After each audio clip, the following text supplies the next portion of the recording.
I call the meeting to order. Dr. Hofstetter, will you lead us in the Pledge of Allegiance? We'll be glad to. I pledge allegiance to the flag of the United States of America and to the republic for which it stands, one nation, under God, indivisible, with liberty and justice for all. All right. Welcome everyone here tonight. Thank you for attending the council meeting. Our first order of business is to get a motion to approve the meeting agenda. Do we have a motion to approve the meeting agenda? I'll make that motion. Thank you, Mr. Short. And all second? Thank you, Dr. Hofstetter. Any discussion? All in favor say aye. Aye. Any opposed? Motion carries 5-0. Thank you all. All right, that brings us to item number 4. Item number 4 is matters from the mayor. And I'm pleased to acknowledge that we've got 3 retirements. I kind of hate that we've got 3 retirements, but we've got 3 retirements. People serve the city of Waynesboro well. And the first retirement is Sheriff Joe Harris. He served the citizens of Waynesboro for 41 years. He was with Waynesboro Police Department, and most recently he retired as the sheriff of the city of Waynesboro. So, Joe, we wish you the best and wish you continued success in life, and go out and enjoy it now. 41 years, that's a long time for public service, and we appreciate everything you did. The second is for 31 years of public service, and that goes to our animal control officer, Dee Price. Dee, I've known Dee forever, and she's a great public servant. She loved her job as our animal control officer. So, Dee, we wish you well in retirement. We hope that good things come your way, and enjoy retirement. And then the third is Cynthia Harris. Unfortunately, I don't think I've ever met Cynthia, but Cynthia is another Waynesboro Police Department member. She retired. What was her job? Operations technician. So Cynthia retired as an operations technician with Waynesboro Police Department. Before that, she worked in other jobs in the city. So I want to thank all 3 of those folks for their years of service with the city of Waynesboro and for their service to our community. Thank you all very much. Mike Hamp, our city manager here, has a number of service anniversaries that he wants to bring out to the public. Yes, sir. Thank you, Mayor Henderson, members of the council. These are employees who celebrated service anniversaries of more than 20 years in the last 2 months. In June of this year, Police Captain J.W. Oliver celebrated 36 years of service. Mr. Stephen Mays, he's a maintenance supervisor with our Public Works operation. He celebrated a service anniversary of 35 years. Sue Clater is a systems engineer in our IT department, celebrated 28 years of service. Mr. Charles Dwayne Jones, our Director of Parks and Recreation, has served 27 years in the organization. Lisa Osteen, Environmental and Safety Manager, has served 27 years.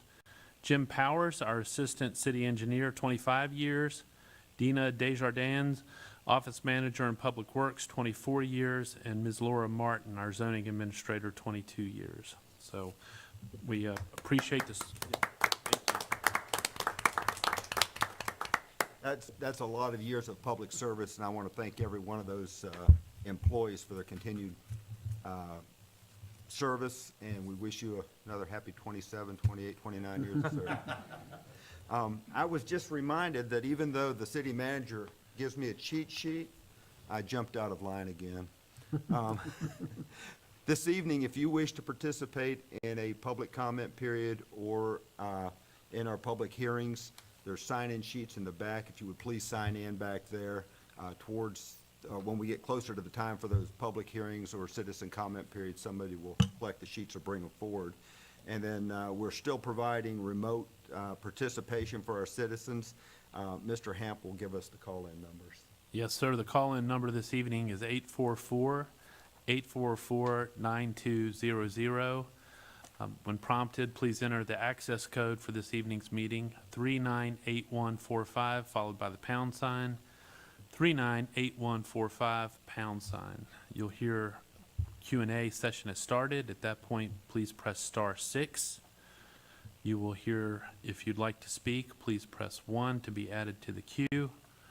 At that point, please press 1, and then while you're in the queue, you'll be able to hear the audio feed of the meeting, and at some point, our moderator will prompt you to speak. So, there you go. Thank you, Mike. He tries real hard to keep me on script, but I have a hard time with scripts. I'm sorry. Item number 6, has everyone had a chance to review the agenda for tonight?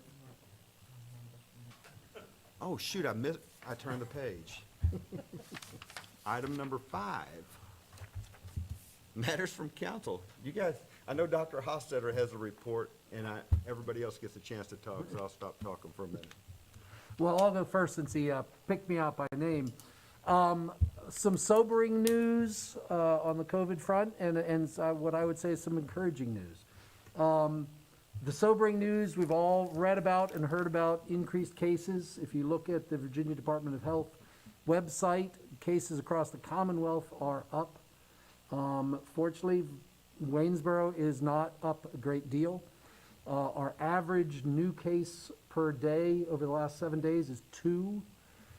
However, it was between 0 and 1 3 weeks ago. So although 2 doesn't sound like a big number, it's a change. And so we're still seeing what that looks like. That's the sobering news. And I know that the schools, in reaction to the state's decisions, have made masks mandatory again in the schools. We're all trying to deal with this. Again, it's a chance to show our care for each other and for ourselves moving forward, because we're not done yet. The good news, as of today in Waynesboro, the percent of adults that have been immunized reached 67.3% for at least 1 dose. So we are getting very close to that 70% that we'd like to see. We want it higher than that. But that will hopefully, and I think we've seen this echoed across the country, higher immunization rates keep the spread under control. So, you know, if you know somebody that's still waiting to get immunized, encourage them. They're still available in pharmacies and at Augusta Health and the different doctor's offices. So we're getting very close. The population of young people is lagging behind. And so, you know, children age 12 and over can be immunized now. So again, as people are getting ready to send their kids back to school, certainly I encourage them to look into getting them immunized as well. The younger ones, we're still waiting for that approval, so stay tuned. But as I said, that's encouraging news that we're getting close to that 70%. Thank you, Mr. Mayor. Thank you, Dr. Hofstadter. Anyone else have anything?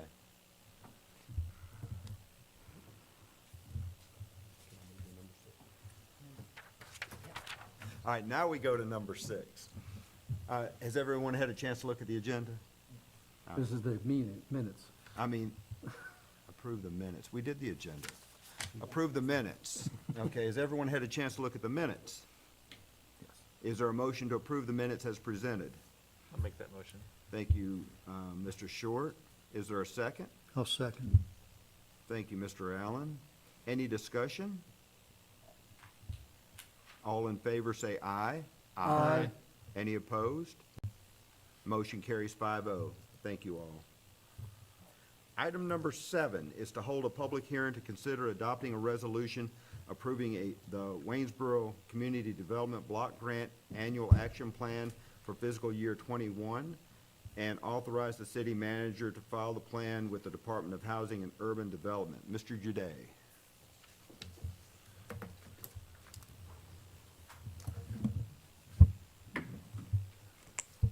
Thank you, Mr. Mayor and members of council.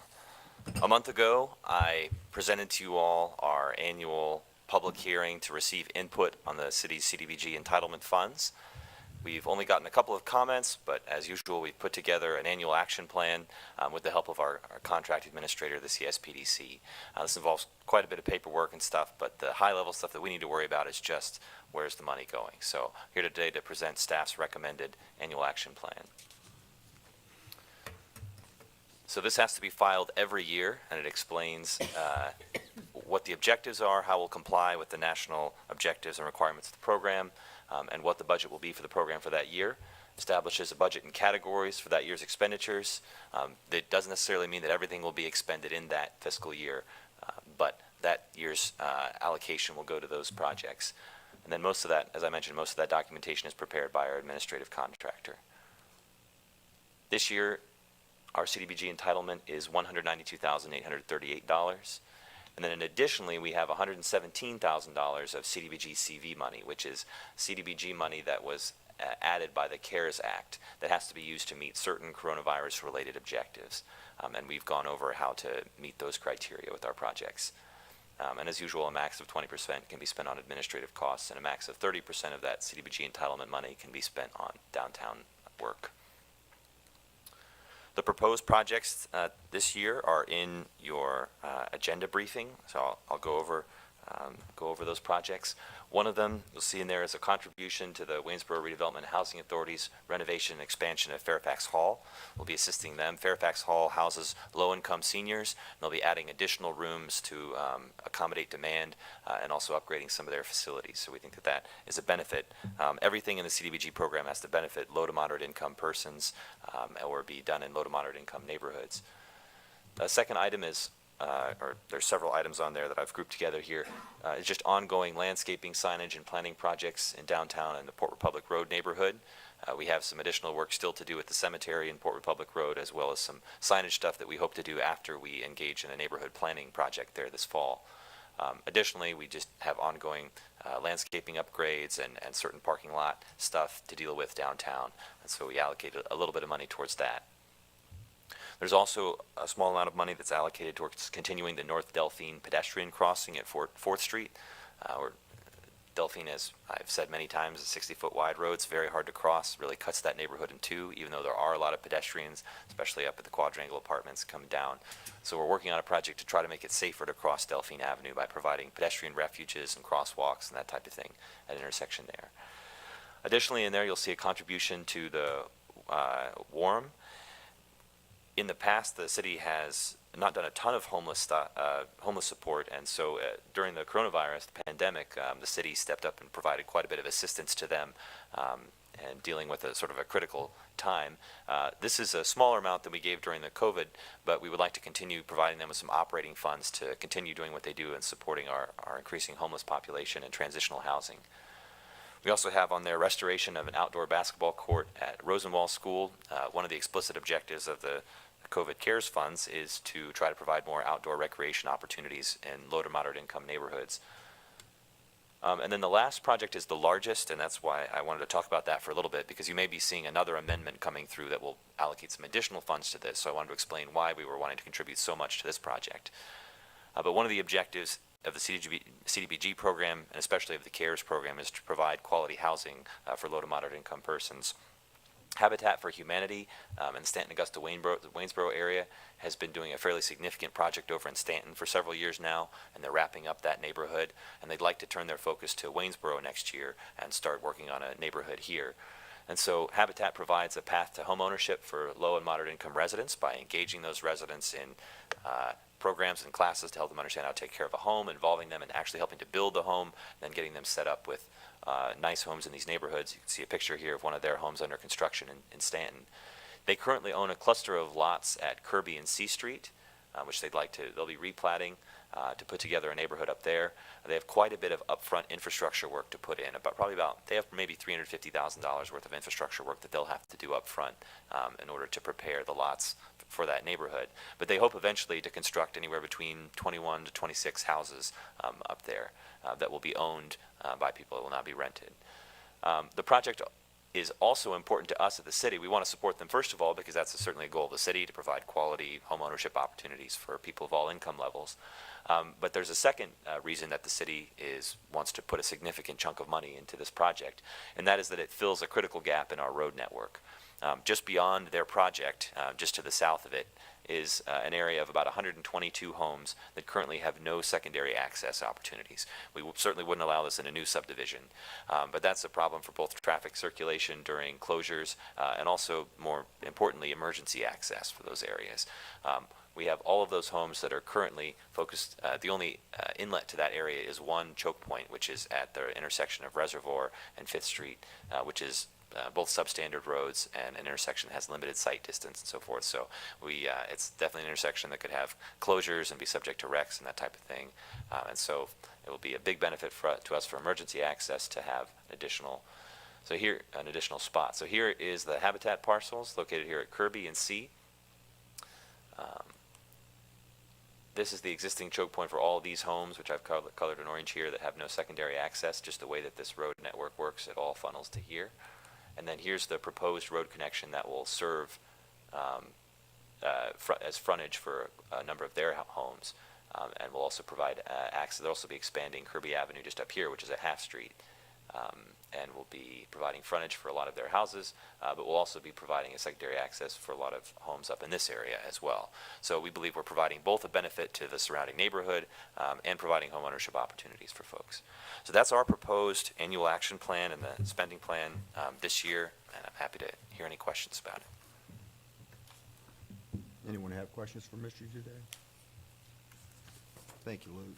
Thanks, and you'll be certainly seeing more about that habitat project in the future, because they'll probably need to do a replatting and rezoning and stuff. So. Thank you, Luke. All right. I hereby open the public hearing. Yes, sir. Mr. A.J. Young, Jr.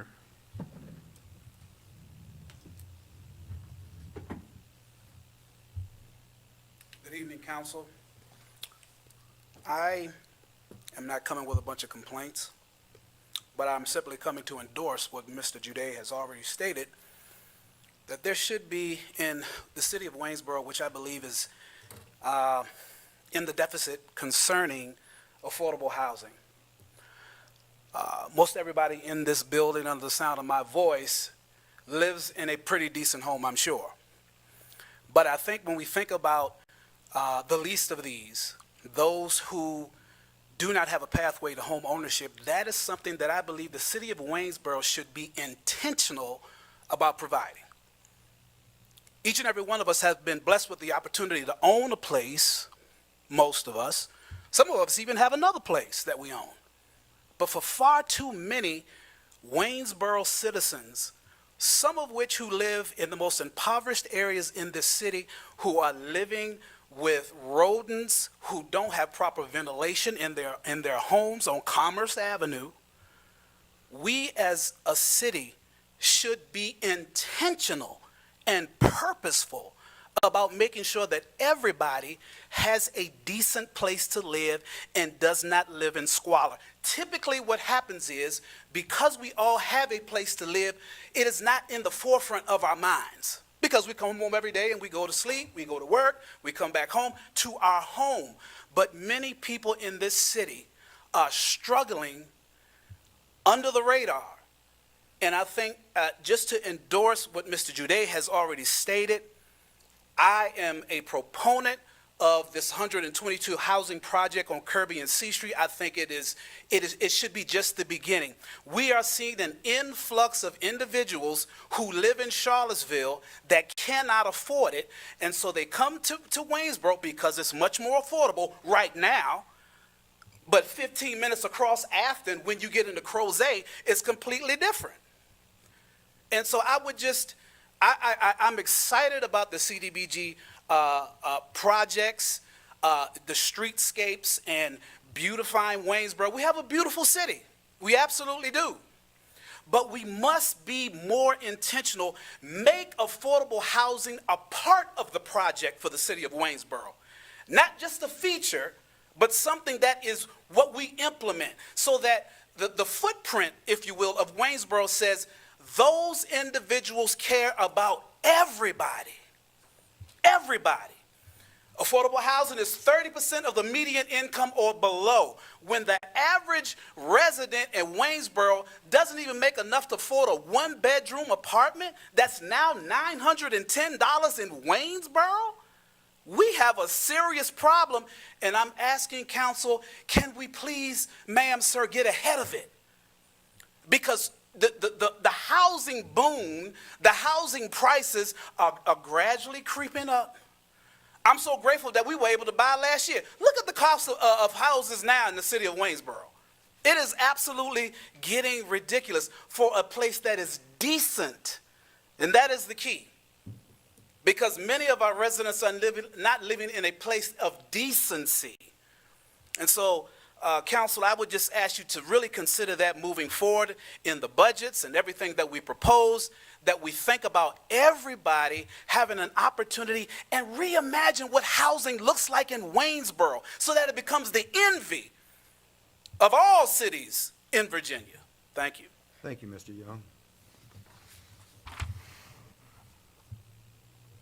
That's all, sir. All right, there's no other folks signed up to talk or anyone on the phone, so I hereby close the public hearing.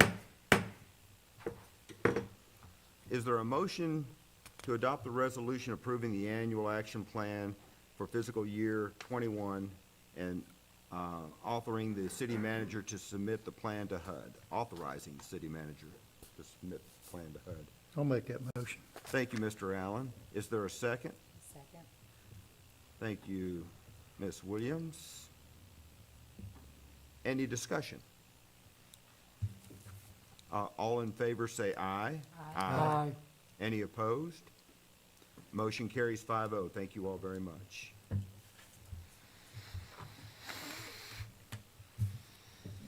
Item number 8 is to hold a public hearing to consider introducing an ordinance to rezone 1504 13th Street, RS7 Single Family Residence to RMX Mixed Residential. Mr. Duday. Thank you, Mr. Mayor. Again, we have a rezoning request tonight. It's located at 13th and Linden. If you've ever driven down 13th Street, you probably recognize this little pink house here. It's right next to the cemetery. That's the property that's being applied for tonight. It's located here, right dead in the middle of the city, next to the cemetery. The applicant owns the property and is requesting a rezoning from RS, which is single-family residential, to RMX Mixed Residential. Now, that's an upzoning. That means that we're allowing an increase in the intensity of use on that property, which means that we consider a number of impacts that they might have. The applicant's intent is to demolish the existing house that's there, which is not in great condition, and construct a corner lot duplex. The current structure is a frame house constructed in 1944. It's very small and is not in a historic district. This is a picture the applicant has provided of the model of duplex that they would like to construct. However, it's not a proffered model, so it should be taken as conceptual of what could be built there. Here's the property's location. As you can see, next door is the Riverview Cemetery. Further down this block is other single-family dwellings, and then the other three corners of Linden and 13th are taken up by a multifamily apartment complex, Fishburne Pharmacy and Haley Chiropractic, and Roller Family Dentistry. So the other three corners are all either commercial or multifamily uses. In this case, they're going from RS7, which allows only single-family detached homes on at least 7,000 square foot lots, to RMX, which allows a mix of housing types, including townhomes and short multifamily structures. It does not allow most duplexes, but it does allow corner lot duplexes. It's a little bit of a strange zoning designation. It's only in this area. And the parcel dimensions limit high-intensity uses. So probably if the applicant wanted to just switch gears away from this duplex idea and do the most intense thing they could do, they might be able to fit 3 townhomes on it, but they would have to be very small. So it's not a very large property is basically what I'm saying. So there's sort of some limitations to what they could do. So the corner lot duplex, even though it's not a proffered plan, is probably what is going to get built. The zoning in this area, I'm sorry, this is the comprehensive plan for this area, shows this area up here as professional office / neighborhood retail, and then most of this neighborhood is designated for medium density residential. So this rezoning is in accordance with the comprehensive plan. Most of the zoning in this section of the tree streets over here is a lower intensity or lower density than what the comprehensive plan calls for, being right in the middle of the city. Planning Commission recommends approval of this rezoning on a 5-0 vote. It matches the comprehensive plan. We felt that this area is appropriate for more intense development. It's a grid pattern which is meant to accommodate more traffic. The roads in this area are all well below capacity. It's right in the center of the city where our strongest water and sewer infrastructure is. This is an appropriate place for more development. And it's still less intense than the land uses on the other 3 corners, so we don't feel that it is particularly out of step with the neighboring areas as well. There was some discussion of whether, should it really be RG5, so that's sort of the more appropriate designation for medium-density residential, but it ended up being a wash with the parcel, what would be allowed. They end up being exactly the same, and all the parcels across the street are RMX going up a block or two. So just to keep the zone consistent, we proposed RMX. So, any questions on this? I actually just have a question, information, tell us what a corner lot duplex is versus a non-corner lot duplex. It is exactly what it sounds like. It is a duplex on a corner lot. Well, and does that mean that the front doors are facing different streets? Yes, What actually, makes yeah. it So you'll different? generally have a door facing one street and a door facing the other street. So it blends in nicely with the single-family neighborhood. So we have several single-family zones that actually allow corner lot duplexes because they kind of blend nicely with Okay. the rest of it. Yeah. Thank you. Look at the notion of that possibility of having the door open for 3 units rather than 2 units is largely driven from the segmentation of the overall parcel, right, in the 3. Right. Yes, it's split into these. Yes. Had there been a conversation? I mean, I think the intensity of 3 units is a different question than the 2. Had there been a question about entertaining encapsulating the intensity to 2 parcels, and what sort of assurance would we have to that effect? We don't have any assurance to that effect. I had not pushed back on that since I probably would be supporting a rezoning even if it was for 3 units because I feel the location's appropriate for it. But certainly I say that to say you should be aware that that's a possibility. And if you would object to 3 units, then that's something that you would want to push back to the applicant and table. Yeah. I don't think it would be a problem to have 3 personally. That's why I'm not pushing for that proffer. Any other questions? Thank you, Luke. I hereby open the public hearing for rezoning. So, Mr. Mayor, members of council, no one has signed up to speak in person. If the applicant is here and would like to make comment, they are welcome to do so. It's our tradition that we offer the applicant the first opportunity to speak, though they are not obligated to speak.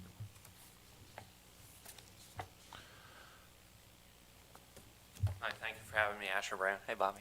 Hey, how are you doing? Long time. Well, our intention's to do a duplex. Yeah, I think it would fit most nicely, and we're trying to, again, in the theme of the night, provide affordable housing in a nice spot, and we'll try to do right by the neighborhood here. So that's all we got to say. Any Thank you, questions for me? Nope. Okay, thank you. Thank you, Asher. That's it, sir. All right, anybody on the phone? I hereby close the public hearing. Is there a motion to introduce the ordinance rezoning 1504 13th Street from RS7, single-family resident, to RMX, mixed residential? I'll make that motion. Thank you, Mr. Allen. Is there a second? Second. Who was that? Thank you, Dr. Hossetter. This will carry over to our next meeting and will be heard on August 23rd at a regular business meeting.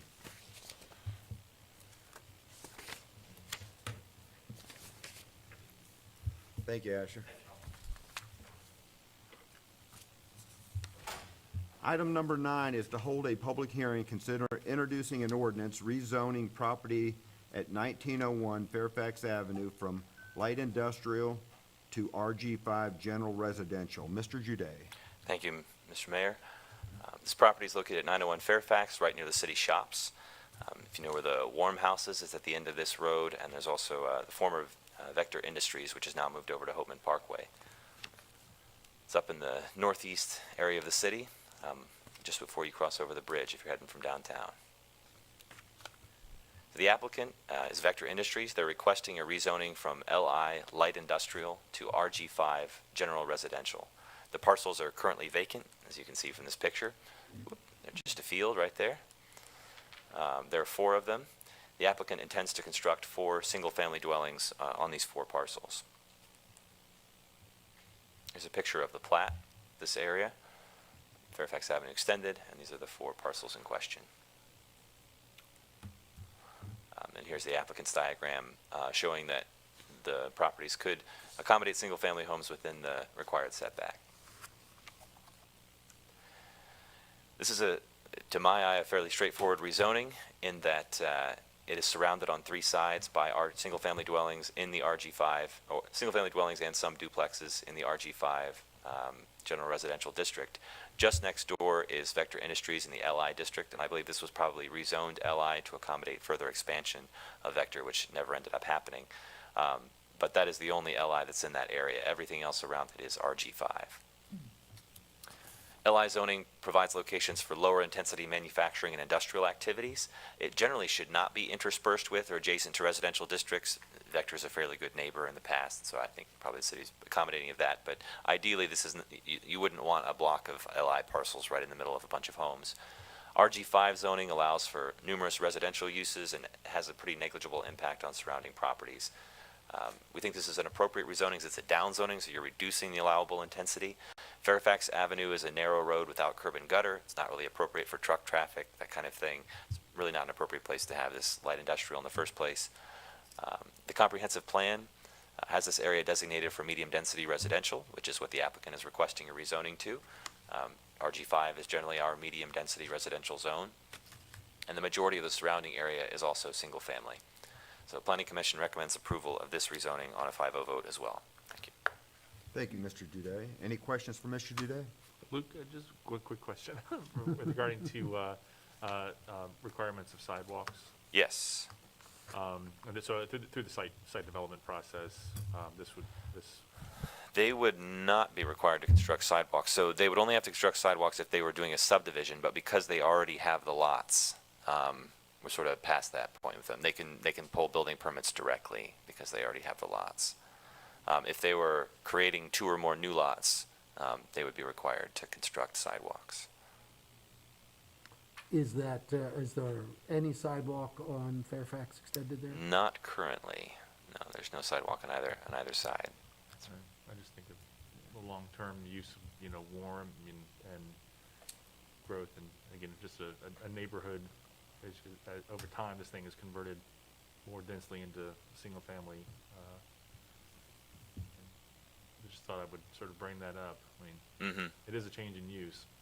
It is. The first part of that block all the way to there is already single-family homes without sidewalks. Without sidewalks, right? Yeah. Yeah, so you could, push back and, if the applicant did provide sidewalks, they're probably not in any time in the foreseeable future would we get sidewalks in the rest of this. So the city would need to engage in a project to construct the rest of this, which is, doable, expensive but doable. Right. Any other questions? Thank you, Luke. I hereby open the public hearing to rezone 901 Fairfax Avenue from light industrial to RG5 general residential. So, Mr. Mayor, members of council, no one has signed up to speak. I would invite the representative or agent for Vector or the property owner to speak. Good evening, members of council. I'm Bill Hosrath, live at 369 Walnut. I serve on the Vector Industries Foundation Board, and we own the property for the benefit of Vector Industries. Over the last years, we've sold the other now 3 buildings. We actually have a contract on the 3rd building, and our move then to 1300 Hopeman will be complete at that point. So this money that we get from these sales has all gone to pay down the debt and do the improvements on the 82,000 square foot building that we upgraded to. This property's been for sale for many years as a light industrial site. And in today's world, by the time you take care of all the water and everything that would have to be taken care of to develop that site as a light industrial site, it's not big enough to be efficient. And that is one of the reasons that Vector Industries pulled away from it. It also has significant slope for an industrial building to be under one roof. The intention is to sell the lots and then have those lots be used for single-family houses, which would be in the affordable price range, again, continuing the theme tonight. Addressing sidewalks, I think if you look at Fairfax Avenue, there is significant slope in front of many of the existing houses and duplexes, and sidewalks would be a stretch anywhere. So if you put sidewalks there, it's a very limited It's a 4-lot basis. I can't fathom in the future that you'd ever put sidewalks in front of the rest of it. So I would respectfully request that that not be part of a further discussion, as it would certainly impact the funds that will come from this, because it all got to get paid for. Any questions for Mr. questions? Halsrath? That's the only question I got before the Okay. meeting, Bill, so I had to throw it out there as a, to get an explanation, but thank you. Thank you. Thank you, sir. All right. All right, nobody's on the phone, no one sign up. I hereby close the public hearing. Is there a motion to introduce the ordinance rezoning 901 Fairfax Avenue from light industrial to Rg5 general residential? So moved, All right, all of us. I'm wrestling. Dr. Hossetter? Terry, did you do the second? Lana, okay, Ms. Williams. Yeah, go for it. That's your ward, all right. All right, any discussion? This motion will be carried over till our August 23rd regular business meeting. Item number 10. Item number 10 is final consideration of the requested recommendation to rezone 1017 New Hope Road from highway business to local business. Mr. Hamp. Mayor Henderson, members of council, you'll recall that 2 meetings ago, the council held a public hearing and introduced the ordinance regarding this item. The meeting at which second and final consideration was scheduled, we had some absences on the council, and it's my understanding that the council preferred to have all members present for that opportunity for final consideration. So the item comes back before the body this evening. Is this Red House? This is the, what's known as the Red Brick House Red Brick property, House, okay, 1017 New Hope Road. okay. Any questions for Mr. Hamp before we, okay. The item was previously introduced, second, and discussed. Unless there's comment or additional discussion, I'll call the question. All in favor, say aye. Aye. Any opposed? Motion carries 5-0. Thank you all very much. Item number 11 is to consider appropriating funds and amending the fiscal year 2022 budget. Mr. McCormick.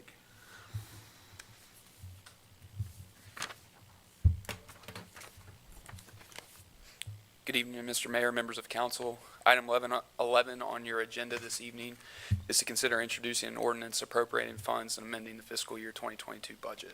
During the 2022 budget process, it was noted there were some items which were one-time and non-recurring in nature that had been identified as an eligible use of fund balance or net position. Those items were removed from the 2022 budget, with the plan being to use 2020 surplus to cover those expenditures. The main purpose of this amendment is to amend the 2022 budget and formally appropriate those funds for expenditure. Those funds are mostly geared towards vehicle replacements for various departments, technology replacement funds for various hardware and machinery, and maintenance items for the city pool. There's also a need to appropriate funds for a Virginia Tourism Grant and a Safe Routes to School Grant, a few small donations, and some sale of scrap items. Attached to your briefing is a detailed listing of sources and uses that shows the specific expenditure of each item, as well as the offsetting source of funding. All items funded with fund balance, reserves, or net position are one-time expenditures and comply with the city's adopted fund balance policy. It is worth noting that this amendment does not meet the threshold for a public advertisement or hearing, as it does not exceed 1% of the 2022 adopted budget. This item can be introduced and discussed this evening and voted on at the next. If you have any questions, I would be happy to answer them now. Any questions for Mr. McCormick? Sure, thank you. All right, is there a motion to introduce the ordinance amending the budget? So moved. Thank you, Dr. Hostetler. Is there a second? Second? Thank you, Mr. Short. This matter will be carried over to our August 23rd business meeting.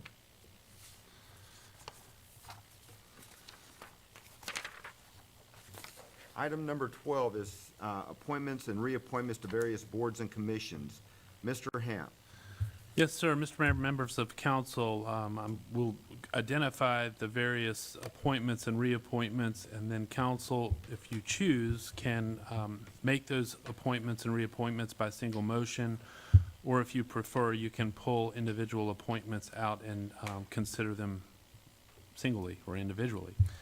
So for the Cultural Commission, Ms. Jennifer Lewis to a 4-year term ending August 31st, 2025. That's a reappointment. and Mr. A.J. Young Jr. also to a 4-year term ending August 31st, 2025, and also a reappointment. The Regional Office on Youth, this is a reappointment, Mr. Peter Van Acker to a 3-year term ending August 31, 2024, and an appointment consideration for Mr. Jeff Fife, a 3-year term ending August 31, 2024. For the Economic Development Authority Board, Mr. Christian Ornelas to a 4-year term ending August 31st, 2025, and that is an appointment. And then a reappointment consideration for Ms. Brenda Aukard, a 4-year term ending August 31, 2025. A reappointment to a 4-year term ending August 31, 2025 for Ms. Kathy Johnson to the Library Board of Trustees. And then a reappointment opportunity for Ms. Sarah Severs to the Planning Commission, 4-year term ending August 31, 2025. For the Parks and Recreation Commission, a reappointment for Jared Bissinger, 4-year term ending August 31st, 2025, and Mr. Robert Kirkendall to a 4-year term ending August 31, 2025, and Mr. Kirkendall's is a appointment. And then finally, for the Historical Commission, a reappointment consideration for Ms. Chanda McGuffin, 4-year term ending August 31, 2025. Thank you. Yes, sir. Do we have a motion to accept the entire slate of appointments? I'll make that motion. Thank you, Mr. Short. Is there a second? Second. Any discussion? Okay, all in favor of the appointments and reappointments, say aye. Aye. Any opposed? All the appointments carry 5-0. Thank you all very much. Mr. Hamp, correspondence, communication, and calendar. I do not have anything this evening, sir. Perfect. All right, that brings us to item number 14, and item 14 will be for citizen comment period. For those that want to sign up or have signed up for citizen comment period, we have a 4-minute time period for you to give your comment. During that time, you give your comment, council will not be responding to your comments.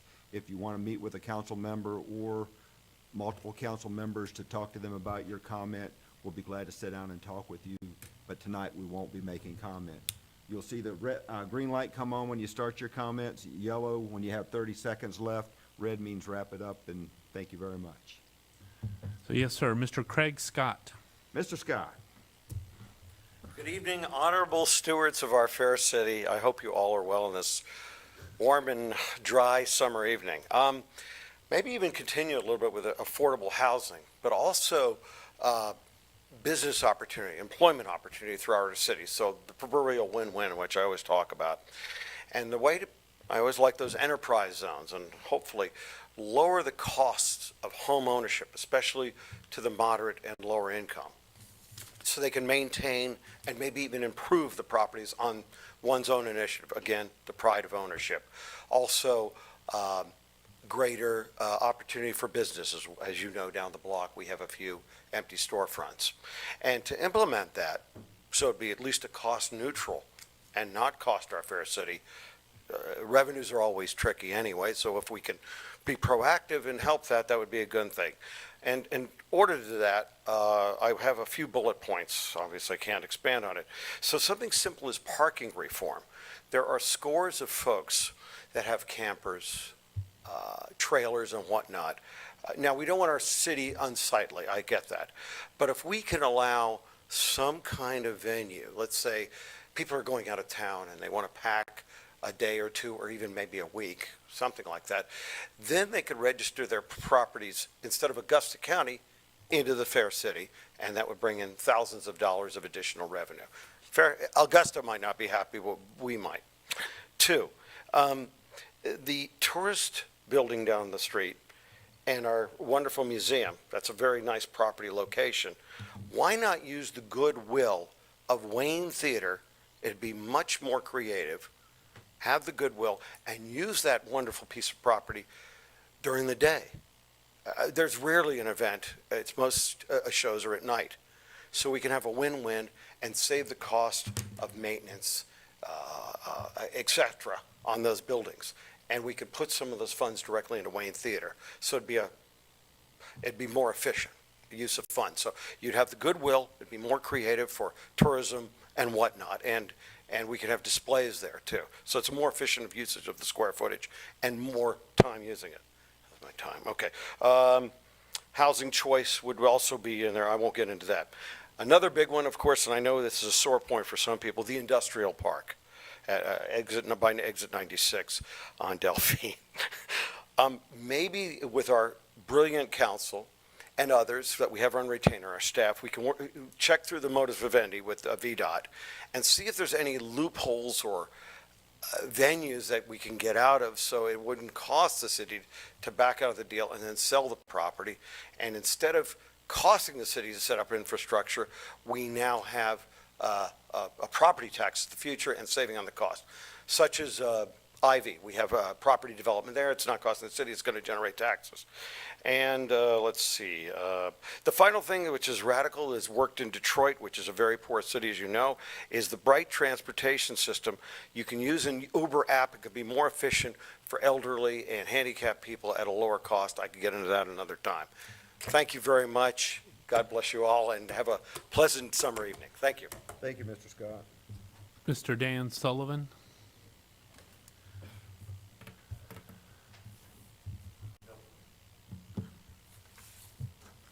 Evening, Council. Dan Sullivan, 215 Crompton Road, Waynesboro. I'm here as a citizen and as the chair of the Valley Community Services Board because we want to raise our hand and point out that the ARPA funds, the American Recovery Plan Act funds, are specifically designed to assist specific areas in recovery from the COVID. We lost about 40 positions during the drawdown as a result of COVID. These funds can specifically help kickstart those positions back because we have no angel investors. I have sent every member of council a letter, and my camp has one too, regarding these funds and how we would use them in order to reinstitute some of the services that we've lost during this period.